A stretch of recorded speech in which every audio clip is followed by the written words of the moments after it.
year 2025. And we thank God that we are alive today to witness what is happening in the world. And as we speak the blessings of God, we believe that this year is going to be great. It's going to be a year of double honor. We look forward to that as we partake of the same. Now we start off with Ugandan President Yoweri Museveni, who has drummed out support for former Prime Minister Raila Odinga's candidature for the African Union Commission chairmanship, whose elections will take place next month in Addis Ababa, Ethiopia. Speaking during the Pini Luo Cultural Festival in Siaya County, Museveni, who was hosted by President William Ruto, drew parallels between Raila and the biblical John the Baptist, highlighting their shared passion for speaking about their beliefs. He explained that any ideology and policy that Raila will come up with ought to bring and will be supported by the government officials and will clinch the seat.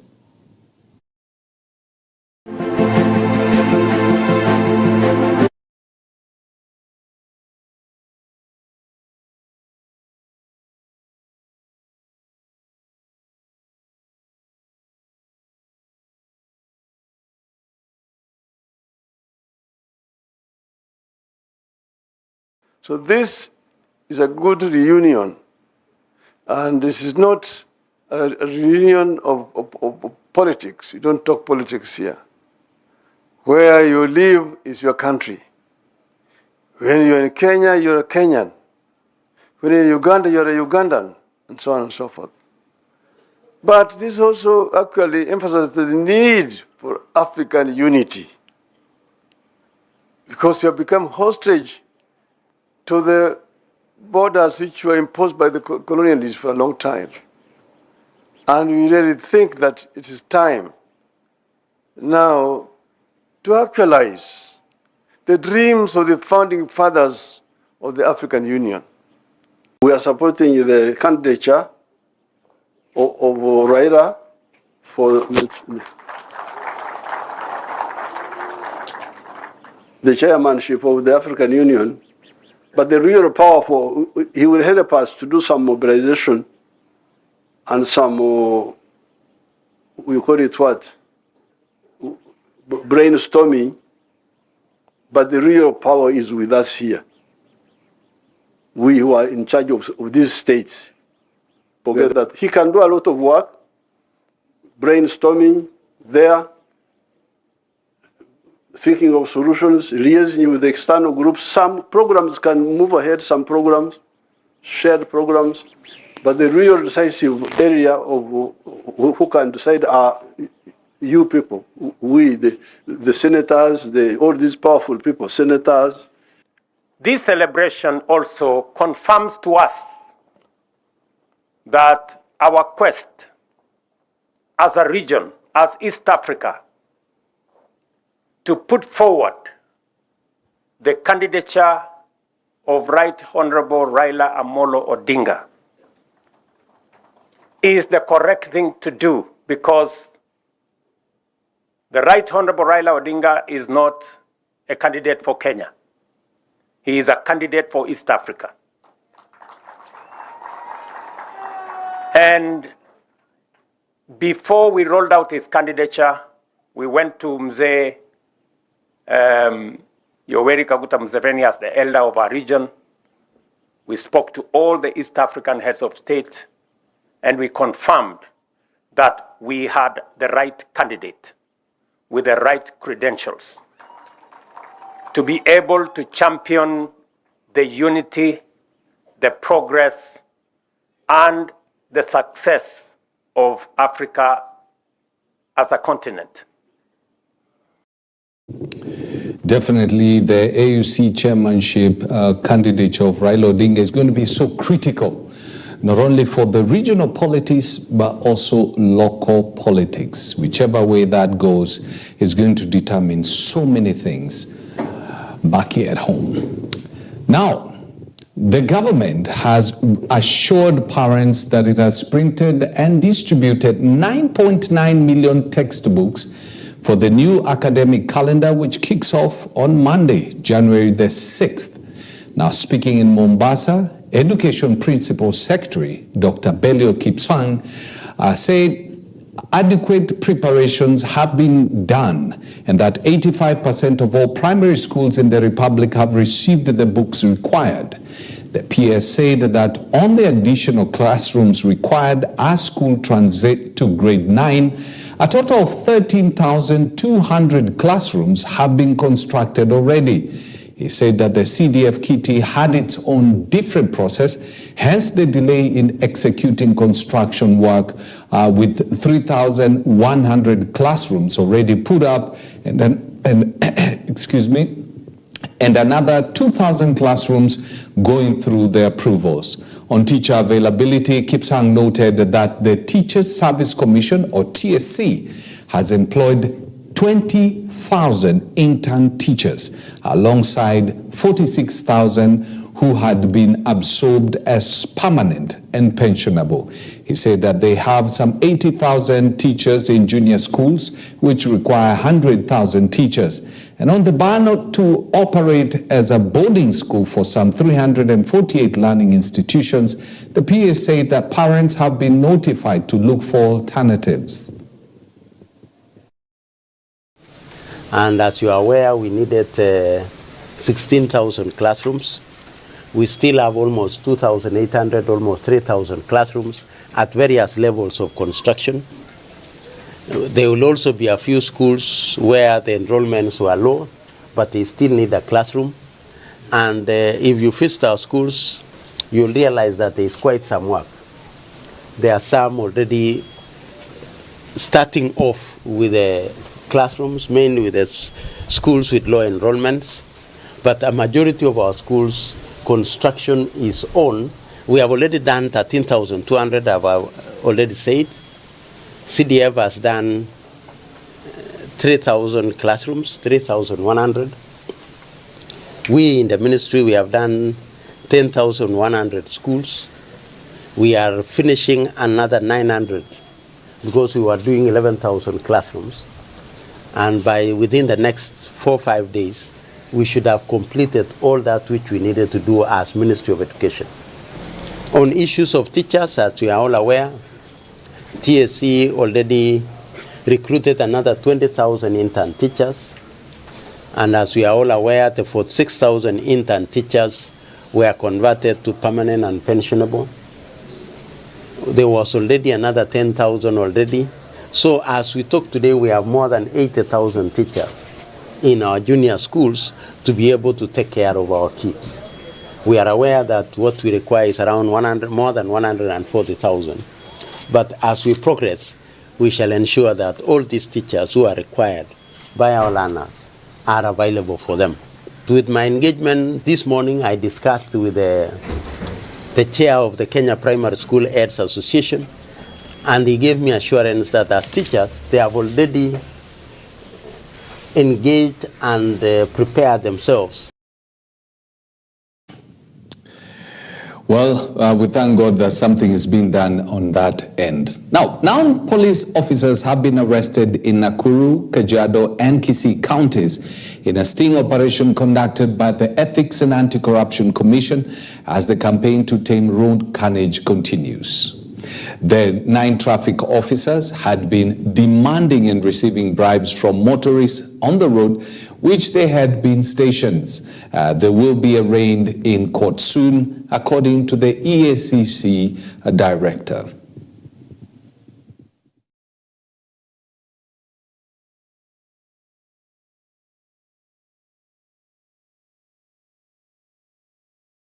The Ethics and Anti-Corruption Commission confirms that in the last 2 weeks, the Commission has undertaken surveillance operation on major roads across the country with a view to identify cases of corruption that are involving police officers and motorists.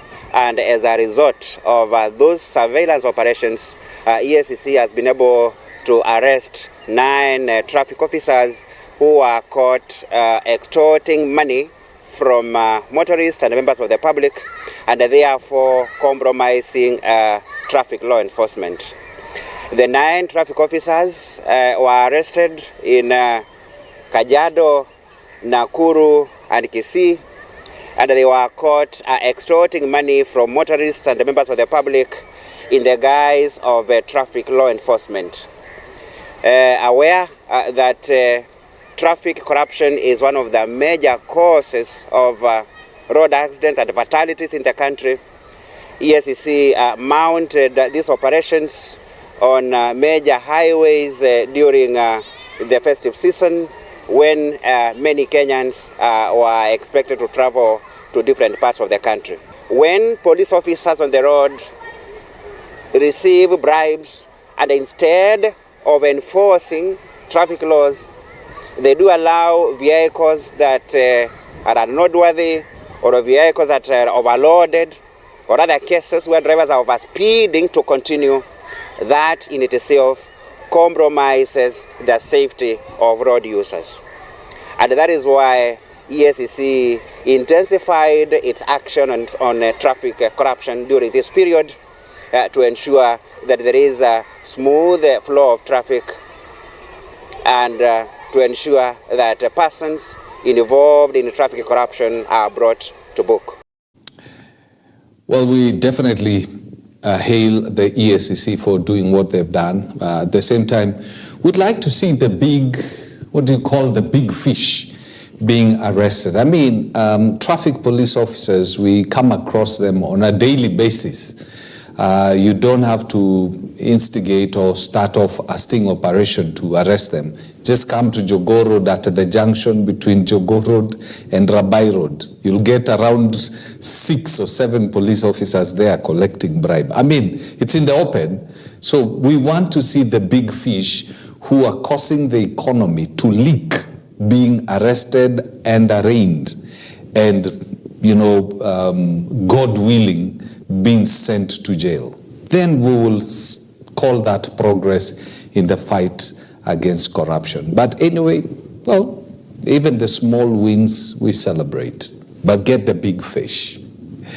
Now, 8 Njiri gangs who had been terrorizing Bamburi residents in Mombasa have been arrested. The 3 were arrested in Kijipiwa, Kilifi County, after they were ambushed in Bombo areas of Kisauni, where they had gone to steal. The 3 later took the police to their hideout, where they arrested 5 more of their accomplices with pangas, phones, and other stolen goods. The 8 have been linked to recent incidents of attacks in the area of Bamburi, where 1 victim lost his hand. Speaking at the Kiembeni police station, Mombasa County Police Commander Peter Kimani has urged members of the public to continue working together with the police in order to bring sanity in the area. He has asked members of the public who lost their phones yesterday to go to Kiembeni area and identify whatever the police recovered. Kama wananchi tungepatiwa nafasi, kwa sababu hiyo nafasi hatuna, jamaa tungemalizana nao. Tumekasirika sana kwa sababu mwaka mpya hatujausherekea, kwa sababu tuko kwa nyumba kama kuku, tunaingia saa 12.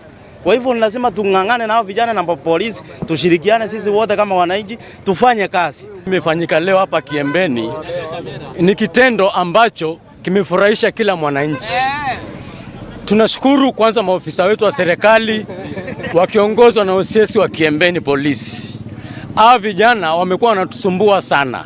Swali najiuliza, mbona mwezi wa kwanza, wa pili, wa tatu hakuna ukora? Shule zikifungwa ndo kunakuwa na ukora, which means ni watoto wa shule wakifunga shule ndo wanafanya ukora mtaani. Mnamo usiku wa leo tulikuwa na operation kali ambayo ilifanyika eneo la hapa Kiembeni, eneo la Bombo na Barawa. Tulipata information kwamba kuna wale majambazi ambao wana terrorize watu hapa wakitumia mapanga kunyang'anya watu simu. Tulipoenda huko usiku tuliweza kunasa majambazi 3 na wenzao wakatoroka na wakatorokea eneo la Kijipwa kule kule Kilifi.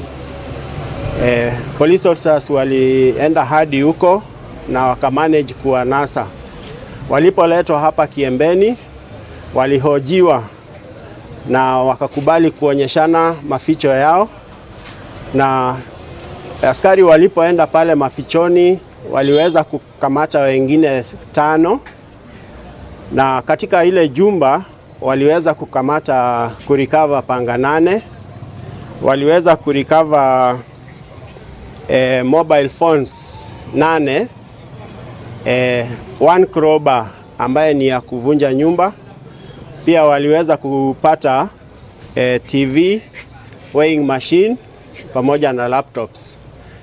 Bidhaa hizo zote ambazo tunashuku ni za kuibiwa.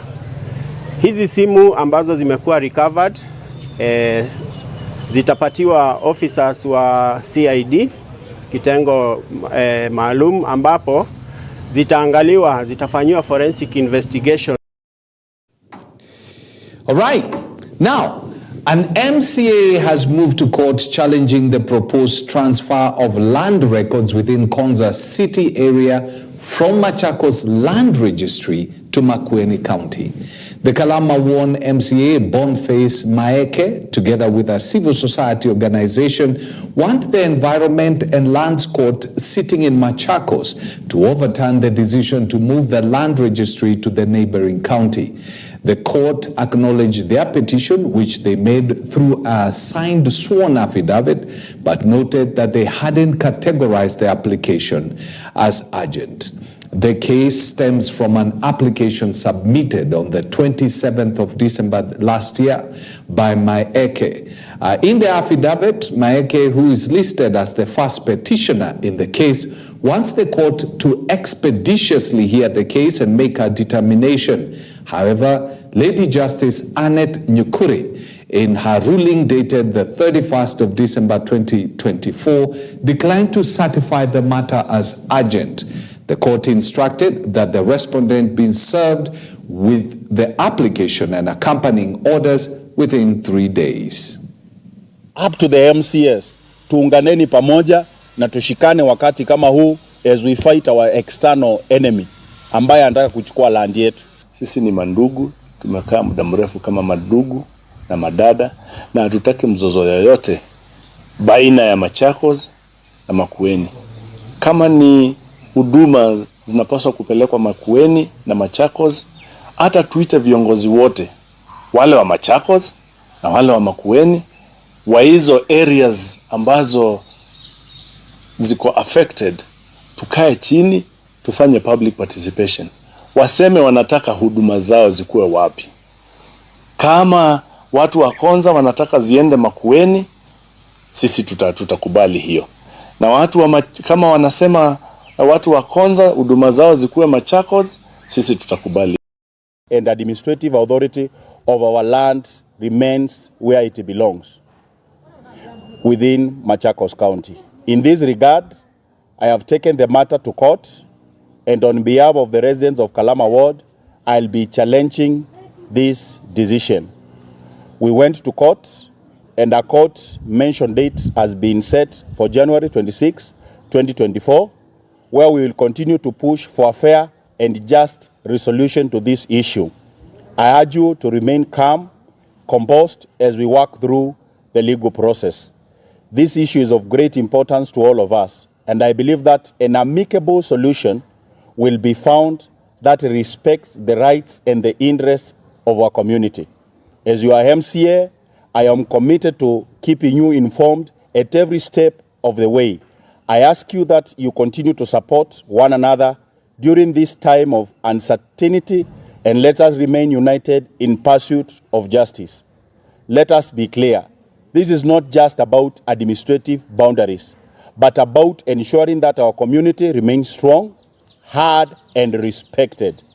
And I repeat that we should be respected. We will continue to work towards a peaceful, lawful solution, and I have full confidence that together we will remain with and will emerge victoriously. At this time, I want to urge all the elected leaders. I want to comment, I saw the MP rise to the occasion and he called for amicable solution.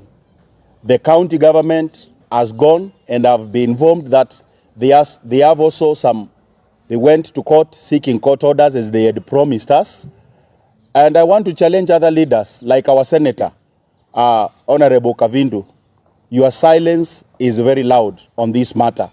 We've seen you fight for the hospitals, but we people of Kalama, we are asking, is your fight inclined on one side? Because we really need to see you come to the ground, fight for the people. Well, we'll look at and see how that is going to play out, because the movement from that area, Machakos, and taking it to Makueni, it depends on which part of Makueni that will be taken. It's really going to inconvenience quite a number of people along the Konza area. Anyway, let's see what the courts are going to decide. Now, the lack of development in Tana River County is caused by the county's leadership failing to have a clear vision. Now, according to Tana River Senator Danson Mungatana, Tana River is often listed among the counties that lag behind in development due to negligence by county government leaders. He says the county government has failed to utilize its share of funds, which then gets returned to the national treasury. Mungatana also urged the county governor, Dado Godana, to work closely with the county ward representatives and establish effective strategies for development, particularly in key sectors such as education, to improve the lives of the people in the county. County yetu tumekuwa na matatizo mengi, tumekuwa na challenges nyingi, na ile shida mimi kama senator ninapata ni kwamba tukienda Nairobi tunapigania pesa ikuje huku. Na pesa ikikuja huku ni kazi ya governor na deputy governor na team wapange hiyo pesa ili wananchi wafaulu na wafaidi hiyo pesa. Hiyo pesa isipotumika yote na ikirudi Nairobi, sisi kule tunachekwa. Mimi kama senator wa Tana River ninachekwa ya kwamba hiyo pesa mnasema hampati ya kutosha, lakini mnarudisha pesa. Na ninazungumza hivi kwa sababu ya bursaries. Kumekuwa na mgongano kati ya governor na MCAs kuhusu mambo ya bursary.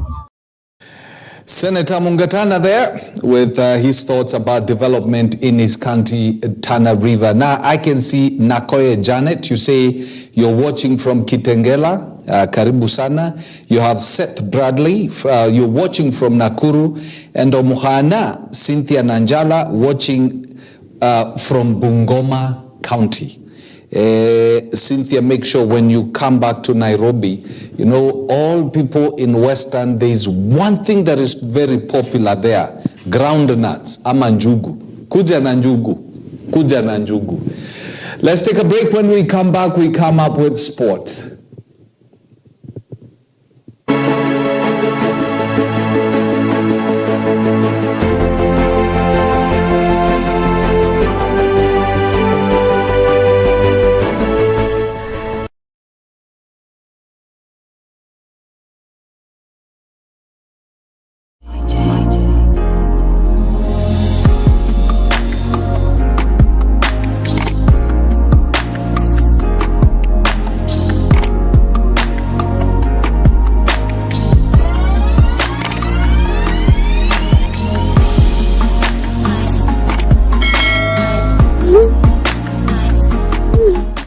You are watching EBN TV, transforming your world.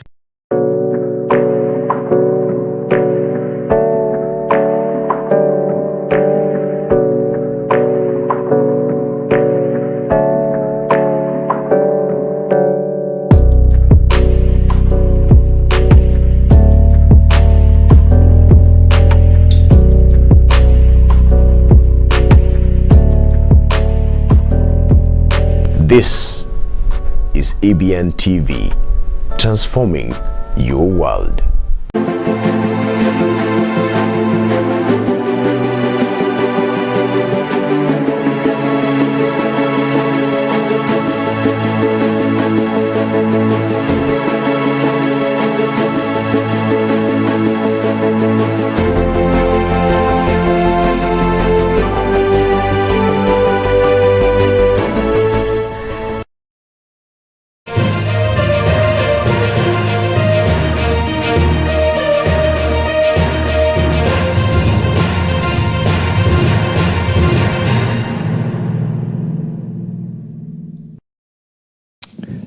Welcome back. Now, let's take a look at what is happening in the world of sports. Start off on a sad note where the memorial service for the late Janet Wanja, who was the setter of the national women's volleyball team, was held at Kasarani Stadium in Nairobi before her interment on Friday, that is tomorrow, at the Langata Cemetery. Now, the ceremony, Wanja, who passed away on the 26th of December due to cancer, was eulogized as a very kind person who contributed immensely in the growth of volleyball in Africa. The emotional service was attended by friends, colleagues, and family members. Apart from her being my twinnie, my roommate, my position mate, my height mate, my look-alike, nilimjua akiwa Mukumu Girls. That's a long time ago, 20 years ago. And she motivated me to play. We will forge ahead, and we will never forget the privilege and favor of having you. Fly with the angels, my darling. They ended up, her and Washu ended up being the two faces of volleyball for many years. They helped us in marketing our sport. They helped us in drawing attention to our sport. Manager Kanyi, wakati wana announce to Wanja ndio the best player. Ceremony ilipoisha, wakampeleka pale pembeni na waka engage by then I think Deputy Managing Director marehemu our former president Mr. Kioni, and they told me this player is not belonging to KCB anymore. Hata enda Uganda, lakini ana report Kasini on Monday, Kenya Pipeline. You know, Wanja was such an icon when it comes to volleyball. We used to, basically watch her playing volleyball and just get amazed at how in a game that some of us probably never took interest in, she had done a lot and taken Kenya to, various championships within Africa. I mean, we were actually the best in Africa. Attended the World Cup, but we never did much there. But she participated very well.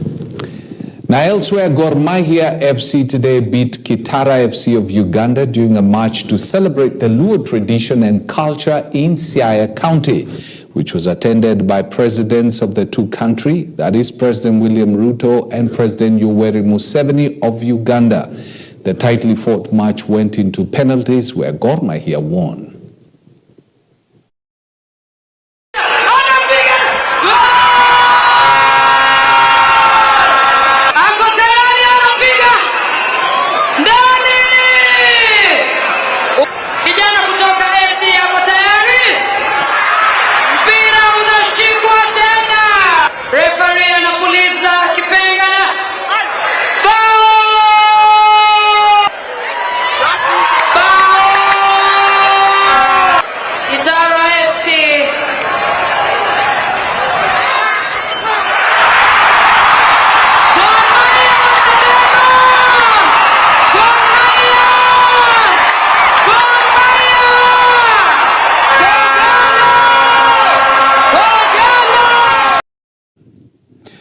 Well, with that, we bring the curtains down on our show. Do have yourself a lovely evening. Remember, Jesus loves you, cares for you, and watches over you as you go to sleep. And one of the most important things to do, the first week of the year 2025 is to give your life to Christ. I know it sounds strange because normally in a news bulletin you don't do this, but your life is so important to God. Your life is so important to God. It doesn't matter how this year started or how that last year ended, but God has got his spotlight, his eye on you. He loves you very much, and that's why he's watching over you tonight as we go to sleep. Don't ever give up. You are so special. Oh my goodness. We got to bring down the curtains on this show before we start preaching. Do have yourself a lovely evening. God bless you.